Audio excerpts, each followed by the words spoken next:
ग्रामसेवक गजानन काळमेघ यांच्या तटस्थ भूमिकेमुळे गंगाजळीतील सांडपाण्याचा प्रश्न कायमचा सुटला. अन्यायग्रस्त नागरिकांनी मानले ग्रामसेवक गजानन काळमेघ यांचे आभार.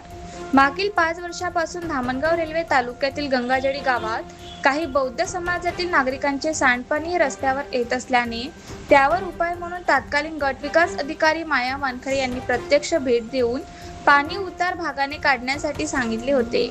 मात्र गावातील काही जातीयवादी नीच प्रवृत्तीच्या लोकांकडून आमच्या घरासमोरून सुद्धा नाली खोदायची नाही म्हणून विरोध केल्याने पुढाकार कोण घेणार म्हणून तत्कालीन ग्रामसेवक सागर बिजवे यांनी सदर नालीचे काम हे उतार भागाने न करता उलट दिशेने चढ भागाने केली.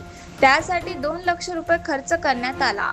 मात्र चढ भाग असल्या कारणामुळे सांडपाणी जाणे शक्य नसल्याने परिस्थिती जैसे तेच निर्माण झाली होती.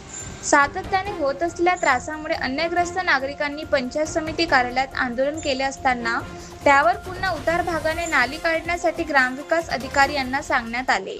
15 वित्त आयोगामधून परत 2 लाख रुपयांचे नियोजन करून नालीचे काम सुरू करीत असताना विरोध म्हणून पुन्हा गावातील नीच प्रवृत्तीच्या काही लोकांकडून इतर लोकांच्या घरी जाऊन त्यांच्या माथी भडकवण्याचे काम करण्यात आले आणि नालीला विरोध दर्शविला.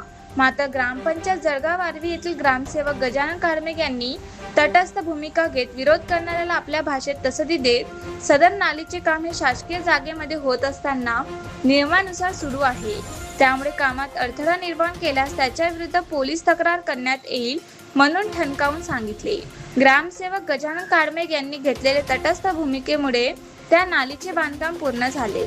गावातील काही लोकांचा जाणीवपूर्वक सातत्याने विरोध होत असताना प्रशासनाकडून ग्रामसेवक गजानन काळमेघ यांनी घेतलेल्या तटस्थ भूमिकेमुळे अखेर त्या वादग्रस्त नालीचे बांधकाम पूर्णत्वास गेल्याने 3 घरातील सांडपाण्याचे प्रश्न कायमचा सुटला. त्यामुळे नागरिकांनी ग्रामसेवकाचे आभार मानले.